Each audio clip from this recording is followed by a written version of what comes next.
Okay, so I'm Tanya Bunn. Again, thank you, Chris, and the Financial Executives Networking Group for having me on. This is a topic I'm certainly passionate about, so I'm excited to be speaking to it. So a lot of times the supply chain stories can be very academic, somewhat boring. So I'm going to start this with a tale of a story. It's the epic journey of a capacitor.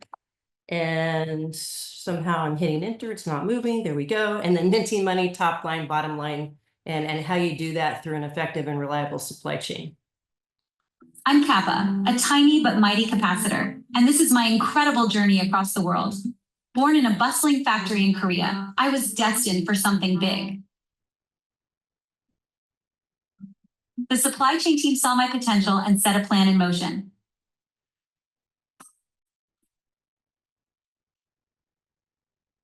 Packed carefully, I embarked on my journey across the Pacific. Through storms and delays, the team's collaboration kept me on track.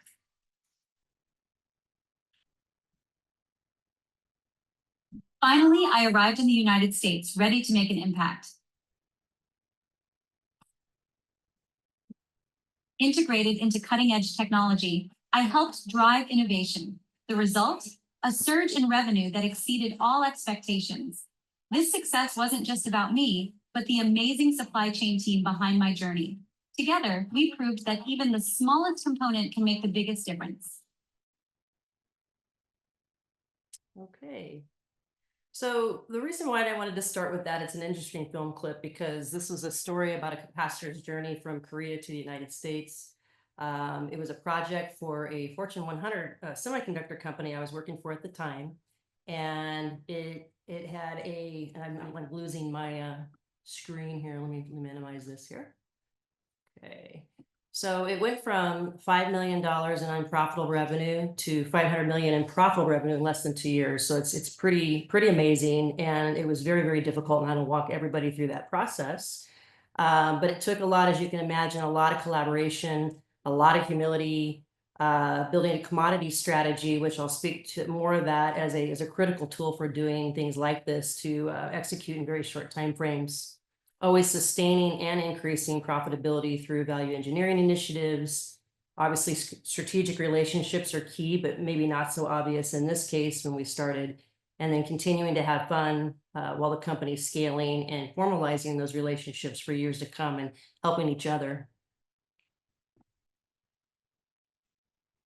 So I wanted to start with the challenge, which I don't know if a lot of you have been in this situation, but this was the first one for me. So when I was approached as I'll call it junior buyer at Rockwell Semiconductor, I was told that we have a problem or a challenge. We're trying to launch a product, and we're trying to do it in a very short time period.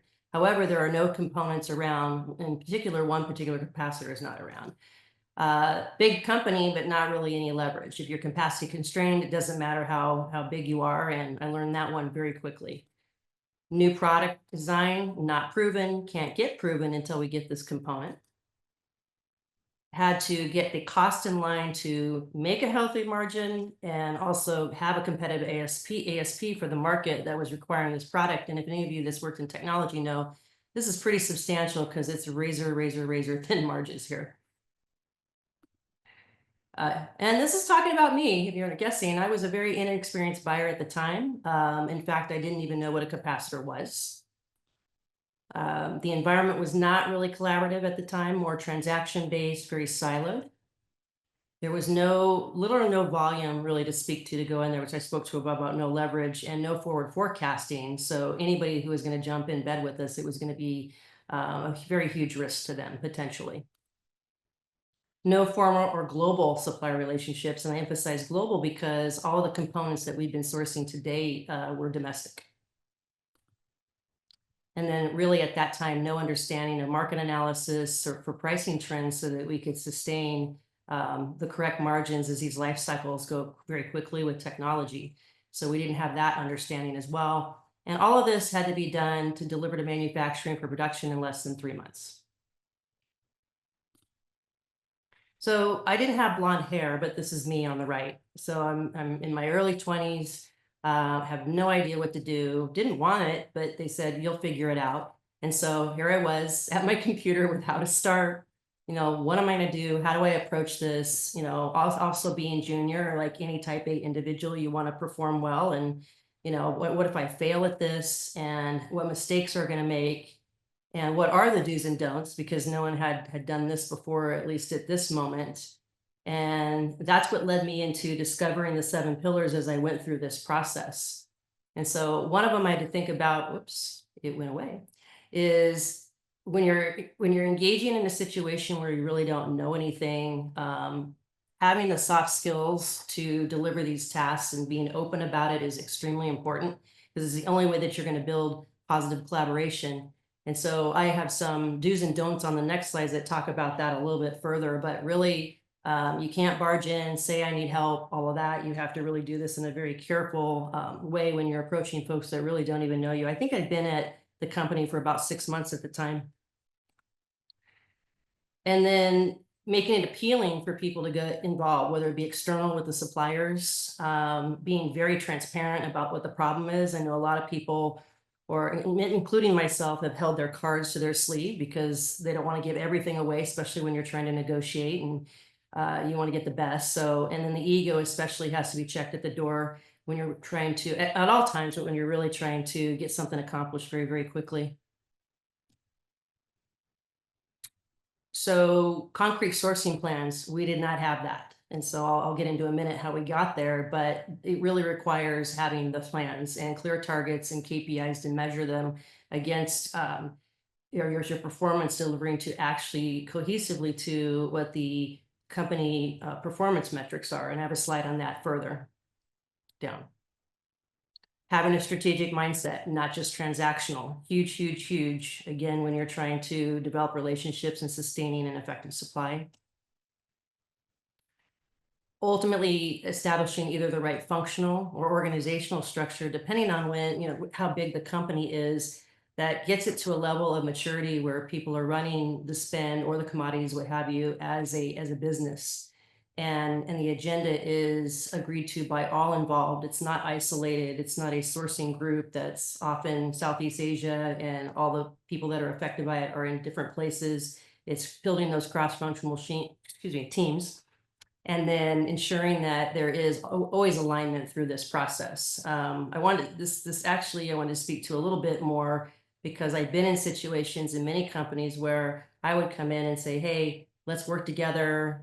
It's strategic sourcing. I'm here. And a lot of the end users that were really key players to this, actually more stakeholders, they were end users and stakeholders. And so the stakeholders would say, well, you come from corporate, we're not going to work with you, because I guess in some companies that they'd experienced, corporate made all the decisions, and it didn't matter how it impacted anybody along the chain, whether it be engineering, whether manufacturing, whether any of that. It's just, this is the best price and you guys are just going to use it.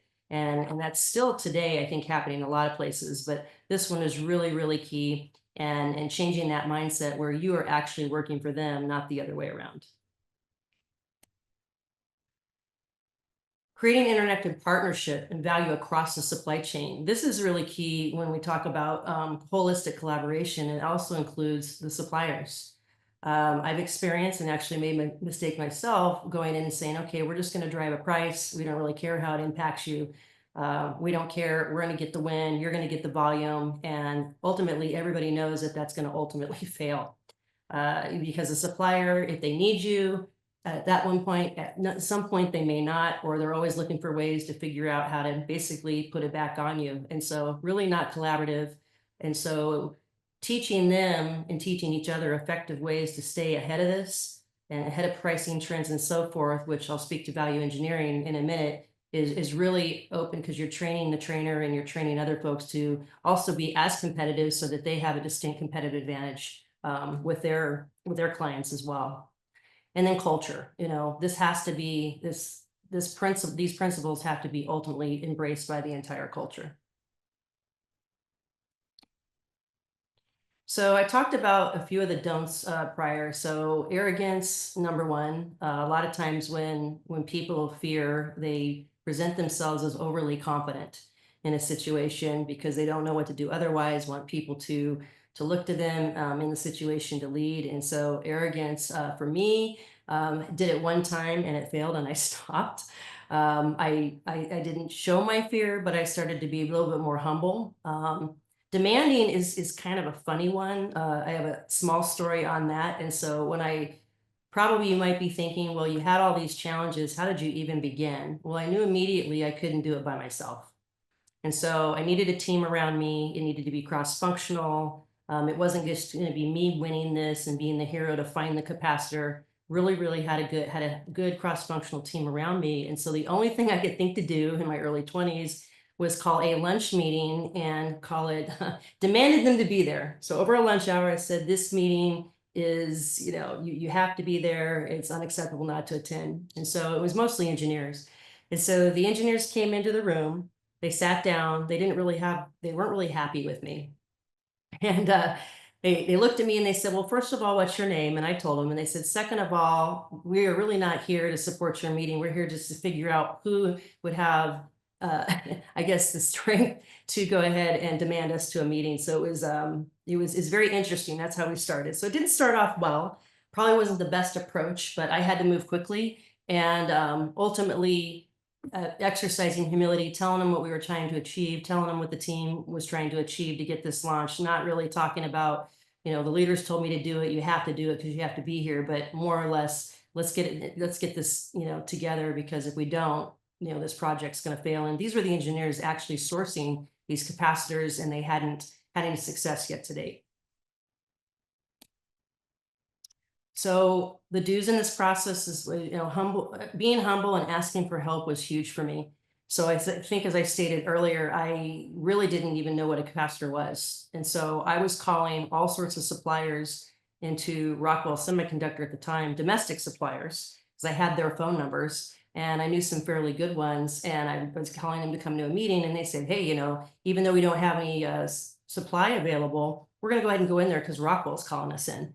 And so they came in one by one, and the first thing I did is I sat them down. I explained pretty transparently, without giving the pricing targets, what the challenge was. And then I said, but most of all, I don't even know what a capacitor is. Can you teach me? And they looked at me like, what? You're asking for help? Wow, okay. And so that became one of our longest term relationships, just asking for help, how to approach it, understanding their manufacturing process, understanding their supply chain, understanding what it takes, understanding why the demand was so constrained, and all those things. And having those conversations prepared me to continue to do a trip to the Far East and start speaking with some foreign suppliers as well, who we had no relationships with. But not to go through all of these seem pretty implicit, but at the time, these are, they're do's, but there are also some mistakes, as I said, and the don'ts that you can make as you go through this process, and it would have failed. How I look at this slide is, you see all of the details here that are in the back, and you're looking through all of them and all of this stuff, all this noise, and then all of a sudden, hey, a miracle occurs, and then there's a great outcome. And the joke is, I think we need more detail in this. And as the miracle occurs, how I interpret it is, I think, yeah, you still need, the devil is in the details, and going back and to continue to improve, really refresh and go back through that minutia, because it's not just a miracle without the minutia. So when I figured all of this out, and all of these can be combined, or they could be done singularly, linearly, however it works in each organization, we did in fact achieve and exceeded the desired results. Discovered it was okay to take risks and make mistakes through the process. Taking accountability for the team, especially with me, I took accountability. I did not blame the team, which a lot of us know as we get seasoned in life and in our jobs.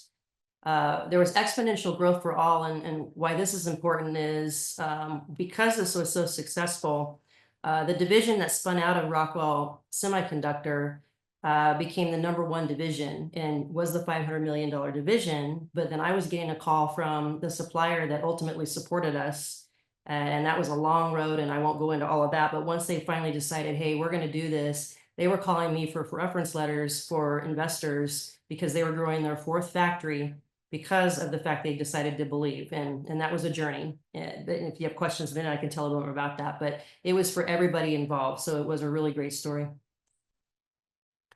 Achieve global respect due to all of that. Of course, us as a company for this particular product line. We had long-term sustaining relationships because of the results that they got and how we approached this collaboratively. Treating others as you'd like to be treated, the golden rule. And so do's and don'ts there that I learned throughout my career is that people are people. So don't be scared because it's global. It's no different, but respect the culture, but treat everybody the same. And then, of course, for me, it really accelerated my career growth. So that was a really good bonus. So mentioning a bit more of the results again, exponential growth for everyone. We did become the incumbent in the marketplace for this product line. We met the window. So again, with these things, it's not just a component, but there's a market for it. There's obviously demand, there's technology advances, it's the right timing. All those things have to come together, click, click, click. But I felt proud that a capacitor secured it for all of us to win. Company made acquisitions, the division that spun out and got bigger. The evaluation increased not only for us, but also our strategic partners for their companies. And I think I skipped ahead, or maybe not. Yes, went back. Sorry about that. So we increased significantly on our multiples. At that point, when sourcing was really more considered transaction-based, it was now becoming recognized as integral and essential to the organization. So we were able to develop a playbook and repeat that, and I was able to go off and repeat that in multiple companies.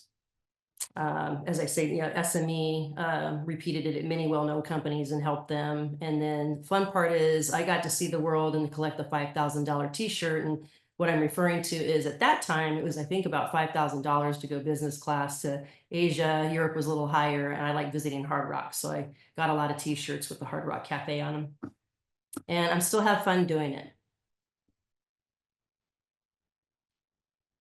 So one might ask, what types of companies may benefit from strategic sourcing? And it's typically ones that, from the obvious, don't have the sourcing capabilities, the talent. They're not running commodities like a business. It's purely, here's the demand, I place a PO.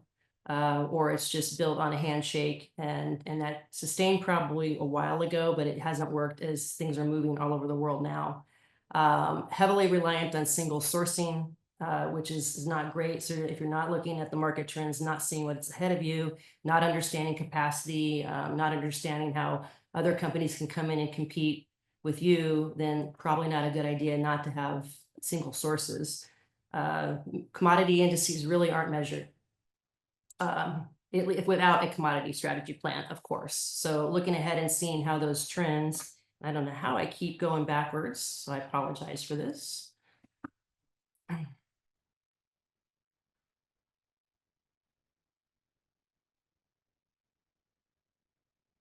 Okay. There we go. And it looks like I'm not on my slide, so I'll get through this quickly.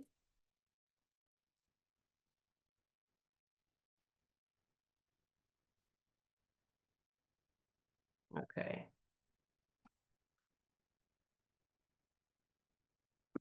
Okay.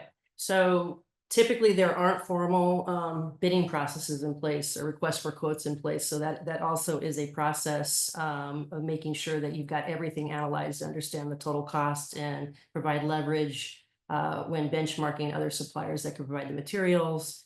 Master supply agreements are typically not in place in that type of group, and those are very, very integral to ensuring that all expectations are met, they're understood, and that's how of each other, they're mutual of each other, so that you continue to sustain relationships and sustain the supply. And a lot of times there aren't standard operating procedures even for procurement. So there's companies that everybody has a credit card, anybody can make a transaction, there's no approvals, there's no checks and balances. And so strategic sourcing, and this is just a few of those things that can help companies get to better gross margin and better profitability targets if they put them in place. And this talks about manufacturing, but in all companies benefit with any type of strategic focus on how they're spending.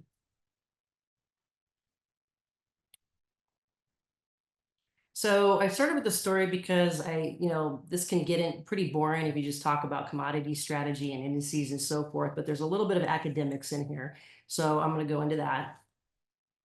A few tools, I'm not going to go into all of these. The one I want to focus on, and it skipped ahead on me again, is the commodity strategy as a standard operating procedure. But these are a lot of things that come in the toolkit in strategic sourcing to allow companies to, again, get reliable, effective supply through putting these processes in place and adhering to them.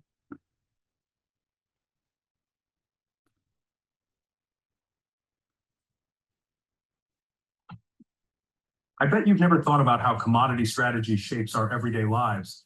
But what if I told you that your morning coffee, the gas in your car, and even the metals in your smartphone are all part of a vast interconnected web of global trade? Welcome to the world of commodity strategy, where supply and demand perform an intricate dance. How do experts make sense of it all? They keep a close eye on market trends, manage risks carefully, and stay ready to adapt to our ever-changing global dynamics. They're influenced by everything from natural disasters to new technologies. It's like playing chess, but with the entire planet as the board. So I know that folks that are in supply chain understood all of that, lots of moving parts, lots going on to put together something that can help get the right price, right time, and the supply and satisfaction and all the things that ultimately build top line in a company. There's a lot that goes behind it. So one of the tools I just wanted to go into a little bit is an example of a commodity strategy. These are just some of the components that are into it. So typically what sourcing managers will look at is an industry overview, take a look at the whole market. What's the market share of all the industry players or the suppliers? What's the classification? How much power do you have? Just like you would do a business plan for a business. So running a capacitor commodity and running it like a business is just as effective as making sure that when you get in there and run a business, you're going to be successful. Same with the sourcing position. What is your current state of state? How many suppliers? Is the relationship mature? Is there leverage? Is there any new product introduction, especially in technology if you're going fast? Is capacity open? Is it not? Staying ahead of this and telling the engineers, product development teams, so forth, staying on top of it, and they can come and say, hey, we can focus our time on product development and engineering and not have to do all the business too. So that's where the collaboration comes into play. Little market trends, as you can see, they're very, very old, but knowing what's going on out there, printed circuit boards had some forecast erosion in pricing. Component pricings had stopped declining, and so we were ahead of it, knowing that they were going to go back the other direction. So staying ahead, looking at what's driving that, and getting with suppliers early and starting to collaborate with them helps mitigate and or help say further everybody gets a competitive advantage or distinct competitive advantage, including your suppliers for their clients. For their sources. This was really just an overview of what I was looking at the time. Printed circuit boards, components, RF components, and I think you remember or you saw in the claymation video is this division in particular was doing all of the firmware components and PCB boards for cell phones. So that's where that ties in. Going and looking at your total spend, where is it at? Where is it going to go forward? And what your allocation is projected and why. Same thing here, market share of the suppliers. And again, how does your revenue contribute to that market share? And where's your leverage? And as this stuff changes more infrequently than you might think. Having an established criterion for choosing suppliers, what's important to you. There's a lot of detail behind all of this, but the commercial performance, typical on-time delivery, and all of the other things with the pricing and so forth. Product performance, obviously how it performs, the quality of the product, how responsive when you have an issue, and then the innovation is pretty key, especially in technology. Is there something new that's coming out? That can they stay with you when it's coming out? Make the right investments, which is really why it's so key for them to be as profitable as you are. And the value engineering and technology roadmap here are very, very key. And what I mean by value engineering is, as you're looking at ways to mitigate erosion trends or trends that are going up in terms of pricing and material pricing in particular, the value engineering is by far the greatest competitive advantage you could have with your suppliers, and basically going in very humble and saying, hey, you know, what problems are we causing you that are driving us to have a higher cost? And there's an array of things I won't go into now, but I've been able to, with teams, go in and say, if we fix these things for the suppliers, we can mitigate the entire price increase that's coming either for indice changes, through tariffs, for you know, money, cost of money, all of those types of things. So this one was very key, at least in my experience. Typically, purchasing or strategic sourcing companies are tasked to look at PPV, and that's the only thing that they're looking at is, do we have a set price? What's the PPV, purchase price variance, per year? Is it going up? Is it going down? Commensurate to what you committed to in the budget. The dashboards that I started to put together, which made more sense in this environment, were if you had an ASP erosion for a particular product, is the material pricing trending with that? Is it lockstep with it, or is it better? And so this gave us an idea as it's trending is, okay, if our prices have to erode just because our customers are telling us to, how does typically in these products, 80% of the bill of material is the cost. See, it's 80-20. So material has a very, very significant impact. So when you've got printed circuit board ASP erosions here, and then pricing pretty much in lockstep, it just tells you a picture of, okay, we better get on this and be ahead. So these are some of the things that we would track. This is an example of a summarized commodity plan. What we would go in with you is with our suppliers and even our internal teams would say, our objective is we want a commitment that's an exceeds, a target or an accepts position, reduction is the same, and then the contract duration. And then we talked about our risks in doing that plan and then the leverage we would have. If we exceeded on target, for example, for this plan, we would have had yielded a Q4 savings of $727,000 in one quarter.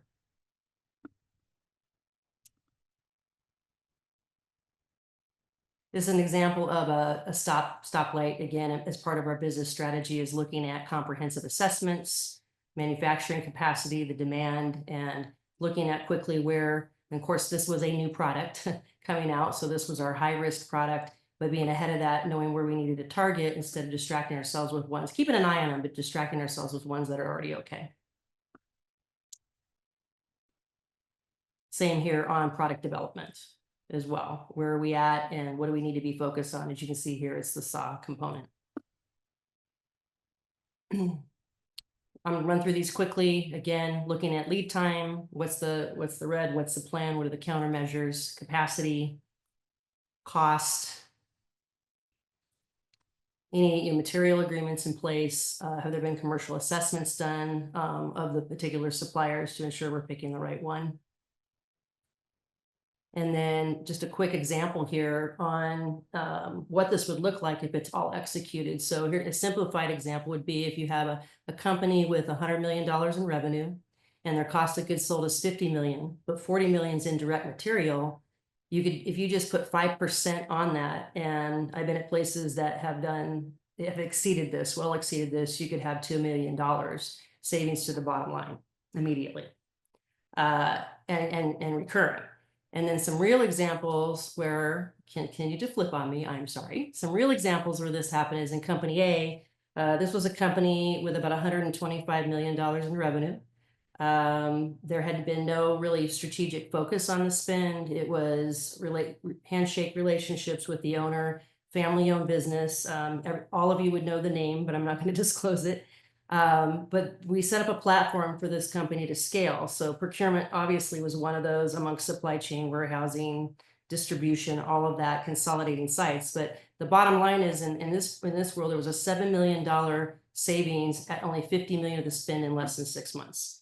So it was projected, and it continued to do that, not 7 million, but we continue to stay ahead of the game. And and out of that capital, amongst other projects, allowed us to continue to acquire without raising any debt. And so in about 5 years, this company went from 125 million in revenue to 550 million in revenue. Company B, same, I don't know why this is flipping. I apologize, audience. I don't know how this is happening. This is why I said editing, folks, at the end.